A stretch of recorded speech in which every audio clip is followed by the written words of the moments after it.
ओम तत्सत। सभी को नमस्कार।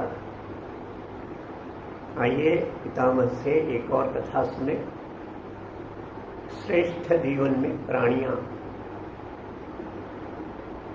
इस शीर्षक में हम कथाएं सुन रहे हैं।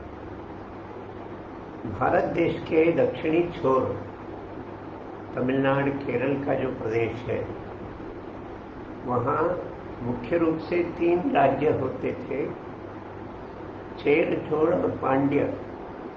ये उन राजाओं के वंश के नाम थे। चेर यह पश्चिमी तमिलनाडु और केरल का उत्तरी भाग, ये सब चेर के नीचे, चेर राजा के नीचे आते थे। दक्षिणी तमिलनाडु जो है, मदुरई और उससे दक्षिणी भाग और पूर्वी तट, यह सब पांड्य राजा के नीचे आते थे। और मध्य तमिलनाडु जो है, तिरछी, तंजावुर और उसे लगकर जो समुद्र तट है, यह सब चोल राज्य के नीचे आते थे। इसी प्रदेश में शिवाजी के जो पुत्र राजाराम और जिन्होंने वहाँ जाकर राज्य स्थापित किया, उनका भी राज्य इसी तंजावुर में है। ऐसा वह चोल राज्य, उसमें चोल राजा हुए। उसमें से एक राजा जिसका सही नाम लगभग किसी को पता नहीं, जानते नहीं, कोई एल्लावालन नाम है, परंतु उसका सही नाम नहीं जानते। उसकी जो उसको जो प्रशंसात्मक जो नाम मिला, वह नाम सभी जानते हैं, मनु नीति चोल। मनु के नीति के अनुसार जो राज्य चलाता था, ऐसा राजा चोल राजा, ऐसा उसका नाम बना। इसके नीति निर्वाह के विषय में इतनी प्रसिद्धि है कि तमिलनाडु में जो चेन्नई में हाईकोर्ट है, उस हाईकोर्ट में वहाँ जो उस वही हाईकोर्ट के सामने, भवन के सामने में एक मूर्ति स्थापित है। वह मनुनीति चोल का है। इन्हें तमिलनाडु में नास्तिक सरकार रहा, उत्तर विरोध, संस्कृत विरोध, हिंदू विरोध, परंतु यह सभी के लिए मान्य ऐसा मनुनीति चोल थे। एक कथा उनके जीवन का एक बड़ा प्रसिद्ध कथा है। ये राजा मनुनीति चोल लगभग 1800 वर्ष पहले हुए हैं और बड़े धर्म के आधार पर धार्मिक राज्य चलाते थे। उनका नीति निर्वाह एकदम कटाक्ष था। जिनको कई वर्षों तक पुत्र हुआ नहीं था, कई वर्षों बाद पुत्र हुआ तो बड़ा प्रेम था अपने पुत्र पर। उसको नीति निपुणता, अस्त्र शस्त्र के निर्वाहन, इन सब में उसको निपुण बनाया। स्वयं उसमें रुचि लेकर उसको यह सब प्रशिक्षण मिला और भविष्य में बहुत उत्तम स्तर का एक राजा वह बने, उसकी तैयारियां थी। इस राज्य में नीति के लिए इस राजा ने एक व्यवस्था किया था।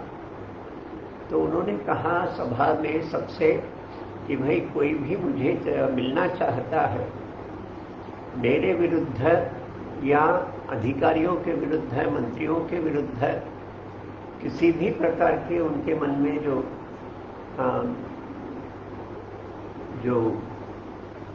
कंप्लेंट है, दोष आरोपण है, उसे लेकर वह तत्क्षण मुझे पहुंचना चाहिए, इसकी कोई व्यवस्था हो। और फिर सभा में उस प्रकार की चर्चा हुई तो राजमहल के सामने में प्रधान वीधि में एक मंडप बनाया गया और उसमें एक बड़ा घंटा लटकाया गया, उसमें से एक बड़ी रस्सी नीचे तक।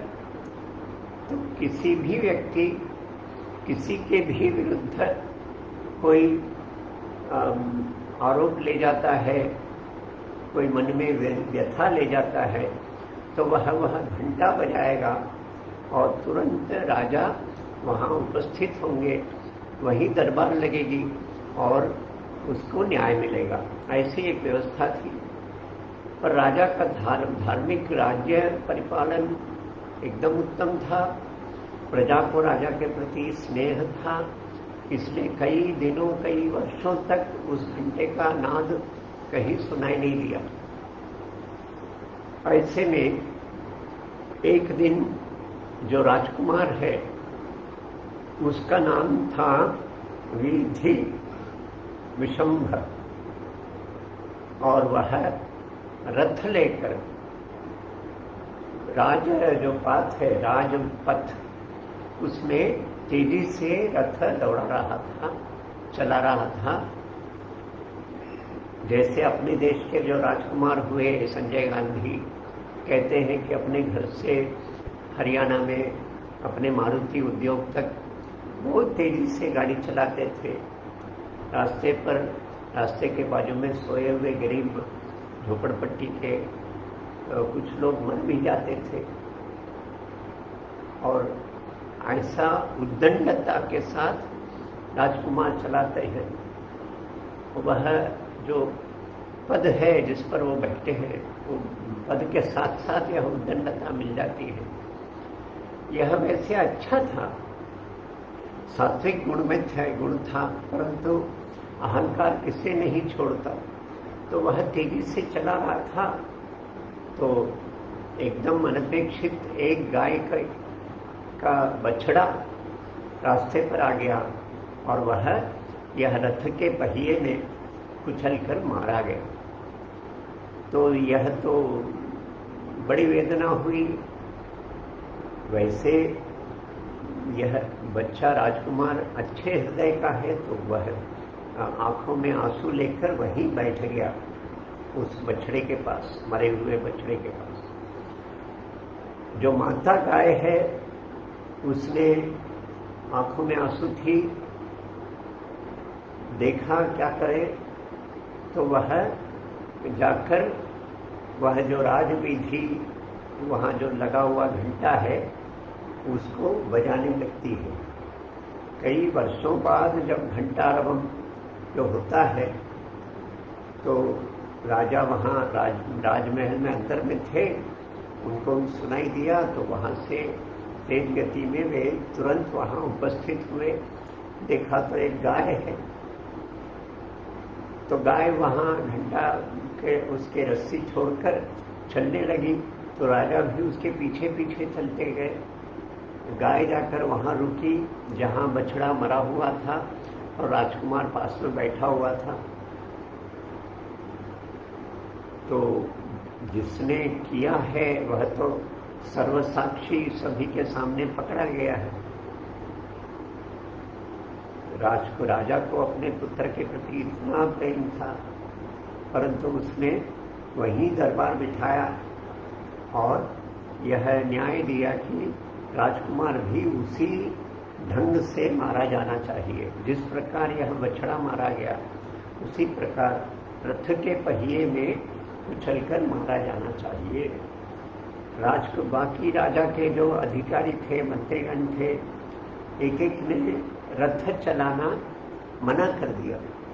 प्रधानमंत्री ने यह सूचित किया कि भाई वह तो प्राणी है, ठीक है, गलती हो जाती है, और यह राजकुमार है, एकमेव है, उत्तराधिकारी है राज्य का, तो यह जो न्याय है इसके ऊपर लागू न करें। इसे उस न्याय से अलग रखे, ऐसे प्रधानमंत्री ने सुझाया। पर राजा अडिग थे, उन्होंने स्वयं वह रथ को अपने हाथ में लिया, रथ पर आरूढ़ हुए, राजकुमार को उसी विधि पर वहां लिटाया और तेजी से रथ को भगाते हुए राजकुमार के ऊपर से उस रथ को चलाया और राजकुमार को उसका प्राणदंड जो है वहां हुआ।